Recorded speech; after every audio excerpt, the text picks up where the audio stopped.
Toyota makes great reliable trucks, but for decades there have been one big problem that plagued all of them: rust. The most well-known case was the infamous frame recall, but there were also a bunch of other stuff that caused many owners a lot of headaches and a lot of money. But the frustrating part is, for over 20 years, the designs didn't really change. Until now. On the new TNGA-F platform, shared by all the new next-gen 4x4s, Toyota finally made changes specifically to combat corrosion.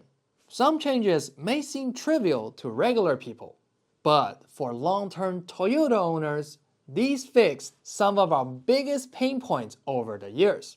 So in this video, we will review the top 3 rust improvements every Toyota guy should celebrate.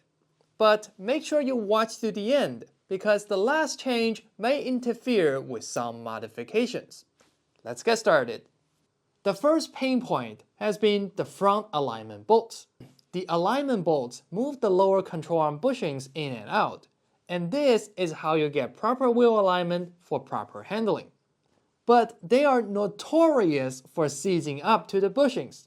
When that happened, a simple alignment job immediately escalates to hours longer and costs hundreds more. We first had to cut the bushings off the frame, and these are thick, high-strength steel, so it will take a couple good sawzall blades. Then you can either replace the entire control arm, or be naive like me to painfully replace each bushing.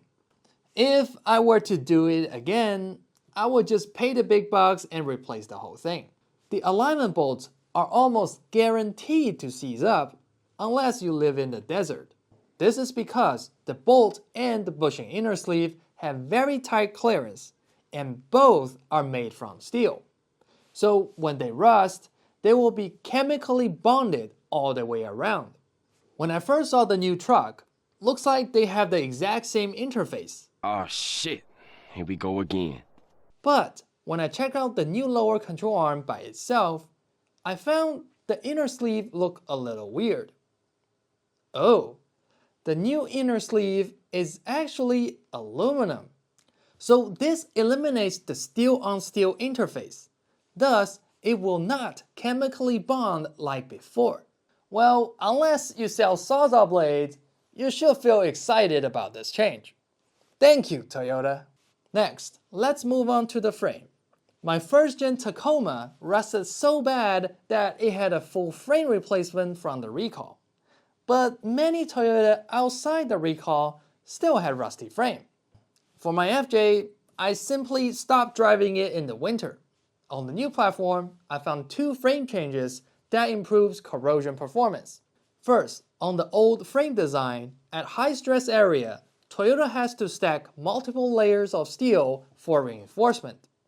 Most of these are not sealed all the way around, so moisture can be trapped in between the layers, and it will rust inside out. But on the new platform, instead of stacking multiple layers, Toyota first cut out the high stress area on the base layer. It then plugs these openings with thicker or stronger pieces, tailored to the shape. All these are then laser welded into one single layer, so this eliminates moisture being trapped between layers. This new technique is called tailored welded blanks. It was primarily for weight reduction, but it also improves corrosion. The second change was a pleasant surprise to me. On the bottom of the frame rail, we have a bunch of drain holes so it doesn't hold water. This is pretty standard practice nowadays. But what I didn't expect was to find wax-like corrosion inhibitors inside the frame rail. I thought these were just mud until I touched it with my finger. If you are a seasoned Toyota owner, you know wet film rust inhibitor are the proper way to prevent rust, like fluid film, wool wax, and products alike. You don't want rubberized undercoating on the frame. So Toyota clearly knows what's good and put the right stuff inside the frame rail. Both changes inside the frame rail are significant improvements over the previous generations.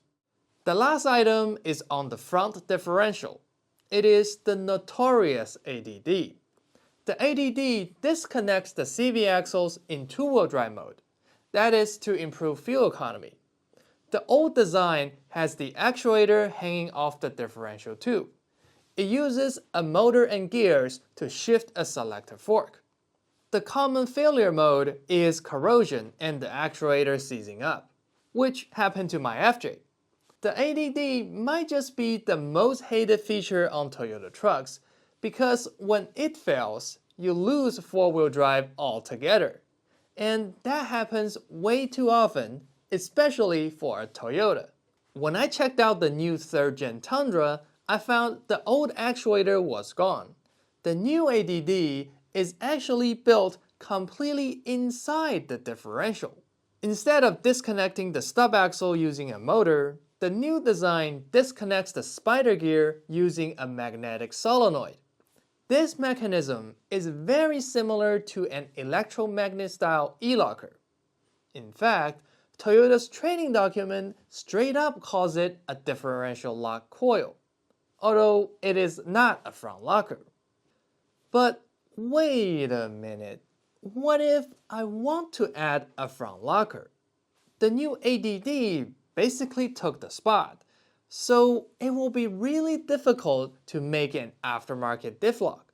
This might be why, even after 2 years on the market, there's still no front locker option for the new Tundra.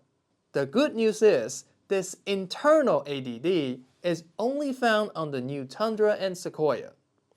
The new 4th Gen Tacoma still retained the external ADD, just like before.